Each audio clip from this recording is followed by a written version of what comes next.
FutureDad 24. You are paid for your focus.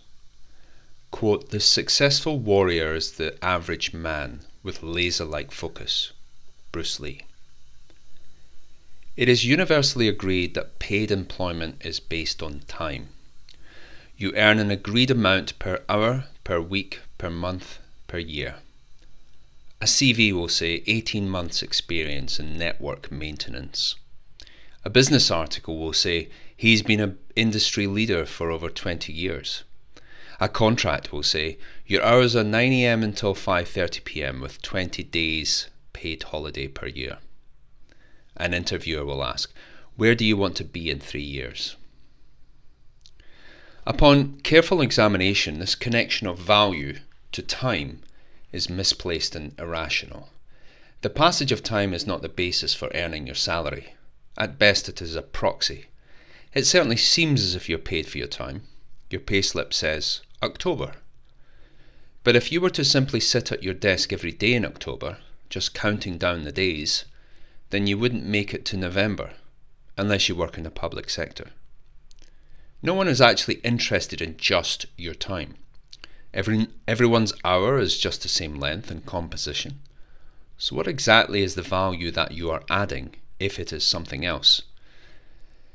In case you hadn't guessed from the title, it is your focus. It's not your time. It's not even your skills or experience, at least not directly. This is a subtle point I will try to explain via the following convoluted example.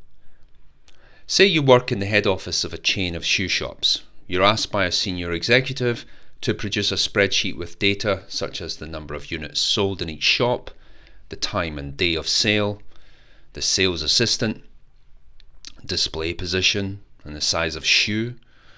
He wants to use it for a nice, crisp presentation to the board so he can impress them with a productivity initiative. He will probably misuse the terms big data and sustainability, and with a straight face propose AI as a way to sell more shoes. It is only because you are trusted to collate the information efficiently and accurately that you are asked to perform this task. You're expected to think about the completeness of the data. You're expected to consider the differential quality of the data. For example, that the display position of each shoe is inaccurate and delayed, but the unit sales is reliable and daily. You're expected to account for branch managers getting credit despite not personally selling the shoes because only they could ring through the special promotion vouchers. And how do you account for delayed returns or adjust for single shop promotions? All in all, it is a preposterous idea that the simple passage of time gets you to these answers. The ticking clock does not solve the challenge of dealing with missing or bad data. Expertise does so only tangentially. Expertise on its own is not sufficient for the task. Expertise is irrelevant without focus applied to the problem. Everything that matters is delivered by focus.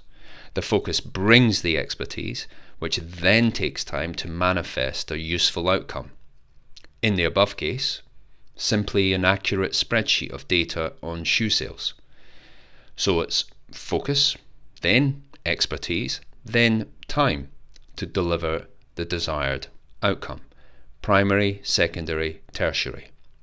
So you see, you're incrementally compensated for a tertiary element of the employment, time, as a proxy for the delivery of expertise, which itself completely relies on something more foundational, your focus.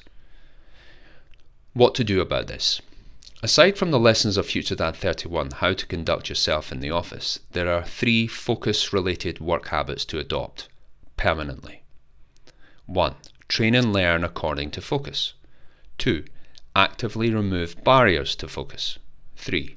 Frequently disengage into rest mode. 1. Train and learn according to focus. Go upstream to channel the flow of information to you. Don't languish at the bottom waiting for drips. Your knowledge collection should be honed by your active focus on the task.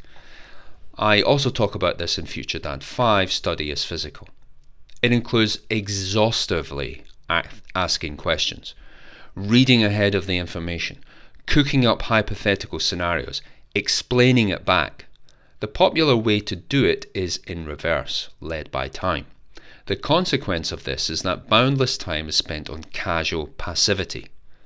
Without converting focus into practice, the time spent is almost irrelevant and largely wasted. Accruing skills in passive mode is an exercise in self-indulgence. 2. Actively remove barriers to focus. Once you're in your job and comfortable, some focus still has to be maintained. Olympic gymnasts and chess grandmasters do not coast, not even once they reach the pinnacle of achievement. Neither should you. Your phone is the biggest barrier to that focus. Turning it over so you can't see the screen isn't enough.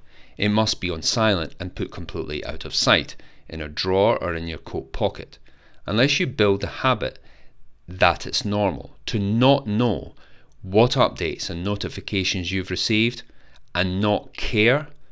You will always be tempted. You will always be at the mercy to artificial dopamine hits. Trying to focus in that situation is impossible. 3. Frequently disengage into rest mode. Don't be anxious if, because of your dedication to focus, that you find you are delivering results faster than expected and you will seem idle at other times.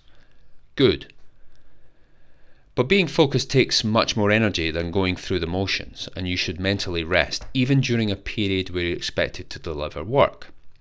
Non-focused preoccupation is busy work, and it is only useful to an idiot, only approved by an idiotic manager, and only encouraged in a company run by idiots.